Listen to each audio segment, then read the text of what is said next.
कहानी के शुरू में हमें एक रेगिस्तान दिखाया जाता है। यहाँ पर एक कंपनी के कुछ लोग आए थे। वो यहाँ से तेल निकालना चाहते थे, पर इनकी ये इन्फॉर्मेशन गलत थी क्योंकि यहाँ पर तेल था ही नहीं। इसीलिए ये लोग अब यहाँ से वापस जाना चाहते थे। इनको लेने के लिए कंपनी एक प्लेन भेजती है। इस प्लेन के पायलट का नाम फ्रैंक था और इसके साथ दूसरा पायलट भी था। ये लोग इन सब लोगों को यहाँ से लेने के लिए आए थे। अब ये सब के सब लोग प्लेन में बैठकर यहाँ से निकलने लगते हैं, पर तभी अचानक रास्ते में एक बहुत बड़ा तूफान आ गया था। फ्रैंक का जो पायलट था वो उससे पूछता है कि हमें क्या करना चाहिए।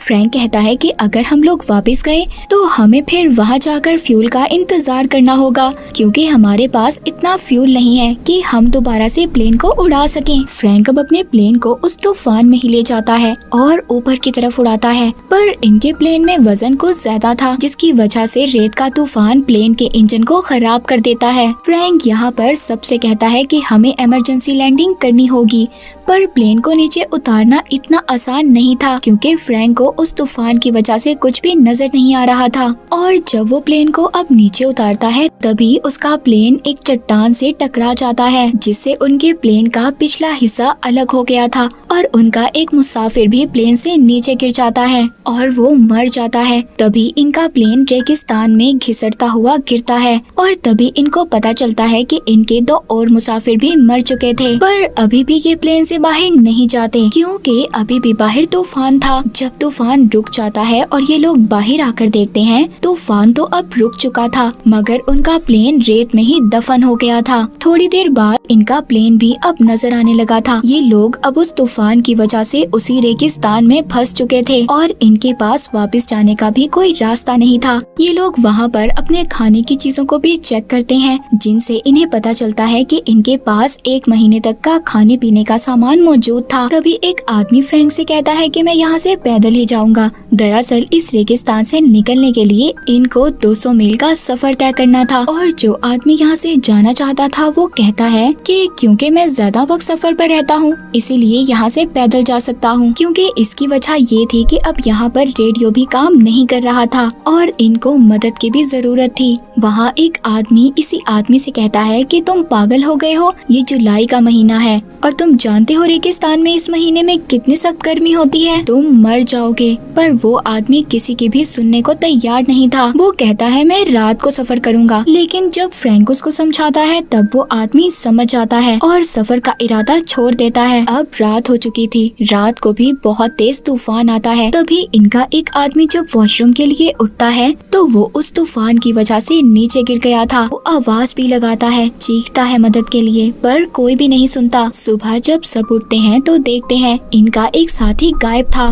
ये सब लोग उसको ढूंढते हैं पर उस आदमी का तो कहीं पर नामो निशान तक नहीं था क्योंकि वो रेत में ही दफन हो चुका था। पर तभी इनके ग्रुप में से एक लड़की फ्रैंक के पास जाती है और उससे पूछती है क्या हमें यहाँ पर कोई बचाने नहीं आएगा, इसके कितने % चांसेस हैं कि कोई हमें यहाँ पर बचाने आ जाए। फ्रैंक उससे कहता है कि हम रेगिस्तान के बिल्कुल दरमियान में हैं और मुझे नहीं लगता कि कभी हमारी इस लोकेशन का किसी को पता चलेगा क्योंकि रेडियो के सिग्नल्स भी बंद हैं। और कहता है हमारे पास खाने की सप्लाई भी बहुत कम है, अगर हमने खुद चलना शुरू किया, पैदल सफर किया तो हमारा ये खाना 2 दिन में ही खत्म हो जाएगा। मैं तो यहाँ पर बस इंतजार ही कर सकता हूँ। यहाँ पर सभी लोगों की उम्मीदें टूटने लगी थी कि इनको यहाँ पर बचाने के लिए कोई भी नहीं आएगा। तभी इन्हीं के ग्रुप में से 2 लोग ये फैसला करते हैं कि ये यहाँ से जाएंगे और वो वहाँ से अपने साथ पानी भी ले जाना चाहते थे। पर तभी फ्रैंक कहता है कि तुम लोग यहाँ से पानी लेकर नहीं जा सकते और अब पानी को लेकर इनके दरमियान में लड़ाई शुरू हो जाती है जिसकी वजह से सारा पानी नीचे गिर जाता है। तभी वहाँ पर इनके ग्रुप का एक आदमी आता है जिसका नाम एलेट था। वो इनके पास आता है और इनसे कहता है कि मेरे पास एक आइडिया है जिससे हम सबकी जान बच सकती है। वो कहता है कि हम इस अपने टूटे हुए प्लेन से एक नया प्लेन बना सकते हैं। फ्रैंक कहता है तुम प्लेन के बारे में क्या जानते हो। वो कहता है मैं प्लेन्स डिजाइन किया करता था। दरअसल यहाँ पर एलिट के बारे में कोई भी नहीं जानता था कि वो कौन है और कहाँ से आया है क्योंकि वो इस कंपनी में अभी अभी नया आया था और इसको इनके साथ काम करते हुए थोड़ा ही टाइम हुआ था। सब एलिट के बारे में जानकर काफी हैरान थे। वो कहते हैं ठीक है हम सब तुम्हारा साथ देंगे, पर फ्रैंक इस बात पर तैयार नहीं था क्योंकि क्योंकि वो जानता था कि ऐसा कुछ भी नहीं हो सकता। अब जब सुबह होती है तो इनमें से एक और आदमी गायब था। इनके ग्रुप में जो लड़की थी वो कहती है कि मैं जाऊंगी उसको ढूंढने के लिए, पर फ्रैंक उस लड़की को रोकता है और कहता है रुक जाओ, मैं जाऊंगा उसको ढूंढने के लिए, और खुद चला जाता है। अब वो उस जगह पर पहुंच गया था जहां पर इनका प्लेन चट्टान से टकराया था और यहाँ पर इनका एक आदमी गिर भी गया था। उसकी लाश अभी भी वहीं पर पड़ी हुई थी, पर उसकी बॉडी पर कपड़े नहीं थे और गोलियों के निशान भी थे। तभी वहाँ पर एक और आदमी आता है और कहता है कि मुझे लगता है यहाँ पर लुटेरे आए होंगे जो इसके कपड़े और सब कुछ ले गए। फ्रैंक उस आदमी को यहाँ से जाने का कहता है, पर अब वो आदमी जो इन्हीं के ग्रुप का था फ्रैंक से पूछता है कि तुम प्लेन क्यों नहीं बनाने देना चाहते। वो कहता है मैं लोगों को झूठी उम्मीद क्यों दिलाऊं, क्योंकि मैं जानता हूँ कि प्लेन कभी भी नहीं बन सकता। वो आदमी कहता है देखो लोगों को हम उम्मीद तो दिलवा सकते हैं, उम्मीद पर दुनिया कायम है। अब उस आदमी की बातें सुनने के बाद फ्रैंक प्लेन बनाने के लिए तैयार हो गया था। ये लोग अब उसी जगह आ जाते हैं जहाँ पर इनका बाकी ग्रुप भी था।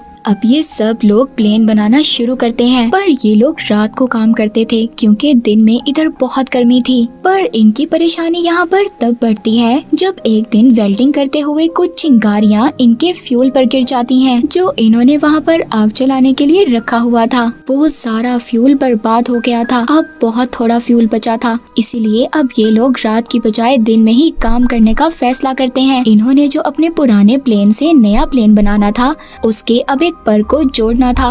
वो उस पर को कुछ चेन की मदद से ऊंचाई पर ले जाते हैं क्योंकि इनके पास कोई क्रेन नहीं थी, और अब ये आहिस्ता आहिस्ता उस पर को जोड़ना शुरू करते हैं। पर तभी वो चेन टूट जाती है जिससे इन्होंने पर को पकड़ा हुआ था। प्लेन में एक आदमी था, वो बाहर आता है और सबको ये बता रहा था कि प्लेन का जो पर है वो जुड़ चुका है। अब इनका प्लेन पूरी तरह तैयार हो गया था क्योंकि इनको उम्मीद थी और अब ये लोग यहाँ से जा पाएंगे। सब लोग डांस करना शुरू कर देते हैं और एंजॉय करते हैं, और साथ ही साथ ये लोग वहाँ से रेत भी हटा रहे होते हैं कि इनके प्लेन के चलने के लिए एक रास्ता तैयार हो जाए।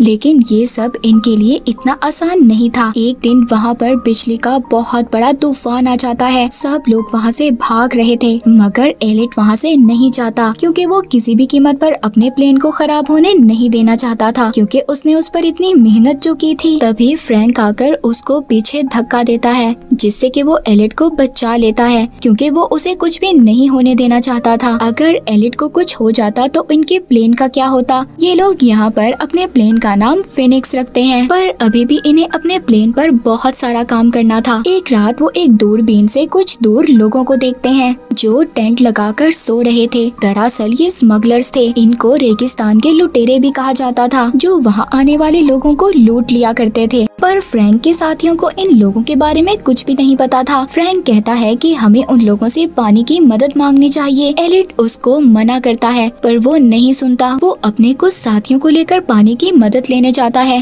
पर जब ये लोग उनके पास जाते हैं तो वो स्मगलर्स इन पर हमला कर देते हैं। फ्रैंक के एक आदमी को भी मार देते हैं, जिससे कि वहाँ पर लड़ाई शुरू हो जाती है। अब वहाँ पर जो कुछ लुटेरे थे वो तो मर गए थे, पर तभी उनका एक साथी वहाँ से भाग जाता है। फ्रैंक उसको भी मारने वाला था, पर नहीं मारता और अब उस लुटेरे को अपने बाकी साथियों के पास ले आता है।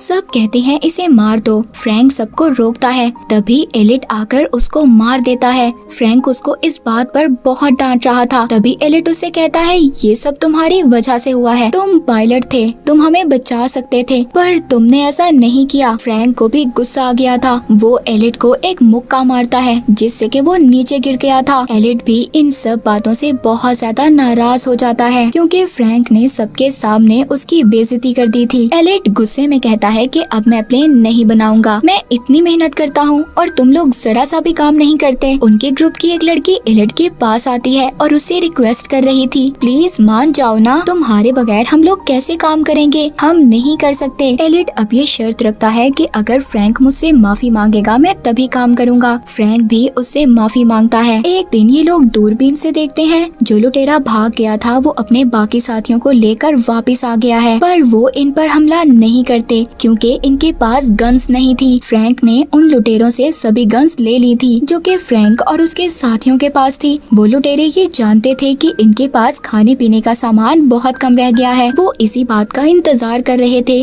कि जब इनके पास सब कुछ खत्म हो जाएगा ये लोग इन पर तब हमला करेंगे। उधर ये लोग भी अपने काम को जोरों शोर से कर रहे थे। एक दिन फ्रैंक को एक बुक मिलती है जिसमें प्लेन्स के मॉडल बने हुए थे। तभी इनको पता चलता है एलिट जो प्लेन्स के मॉडल्स बनाता था वो छोटे मोटे मॉडल्स हुआ करते थे। वो बच्चों के खिलौने प्लेन्स बनाता था पर वो प्लेन्स उड़ने वाले थे। सबको एलिट के बारे में पता चल गया था। एक आदमी को उस पर बहुत ज्यादा गुस्सा आता है। वो कहता है कि तुम कब से हमें बेवकूफ बना रहे थे, ये प्लेन कभी भी नहीं उड़ने वाला और न आज तक तुमने कोई इतना बड़ा प्लेन बनाया है। वो उसके सर पर गन रख लेता है पर एलिट उससे कहता है मेरा यकीन करो प्लेन उड़ेगा। फ्रैंक उस आदमी को रोकता है जिसने एलिट के सर पर गन रख ली थी। तभी वहाँ अचानक फिर से बहुत बड़ा तूफान आ गया था। इन लोगों ने जो प्लेन इतनी मेहनत से बनाया था वो आहिस्ता आहिस्ता हवा में उड़ना शुरू हो जाता है। ये लोग समझ गए थे कि ये प्लेन उड़ेगा। इनके दिल में जो उम्मीद थी वो दोबारा से जाग जाती है। पर अब तूफान के बंद होने के बाद ये लोग दोबारा से नाउम्मीद हो गए थे।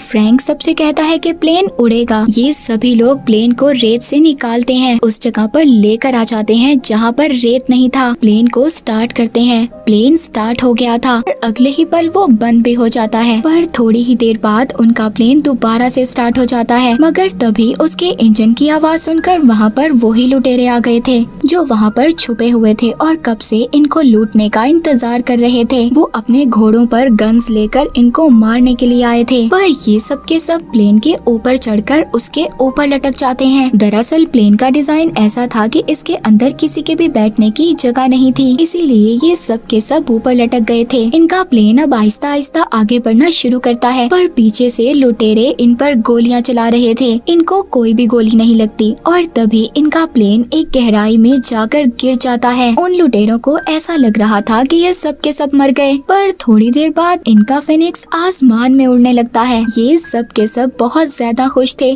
क्योंकि जो मेहनत ये लोग इतने हफ्तों से कर रहे थे ये उसमें कामयाब हो चुके थे और इस तरह ये लोग रेगिस्तान से बाहर आ गए थे। मूवी के आखिर में हमें लोगों की तस्वीरें दिखाई जाती हैं। ये सब के सब अपनी फैमिलीज तक पहुंच गए थे। फ्रैंक के बारे में ये बताया जाता है कि उसने अपनी एक एयरलाइन कंपनी खोल ली थी जिसका नाम उसने फिनिक्स रखा। और एलिट, इसको हम कैसे भूल सकते हैं, इसी की वजह से तो सब लोगों की जान बच पाई थी। इसकी तस्वीर न्यूज़पेपर में आती है जिस पर लिखा हुआ था नासा, यानी वो अब नासा में काम कर रहा था। इस तरह ये सब हंसी खुशी जिंदगी गुजारते हैं और इसी के साथ ये मूवी यहीं पर खत्म हो जाती है।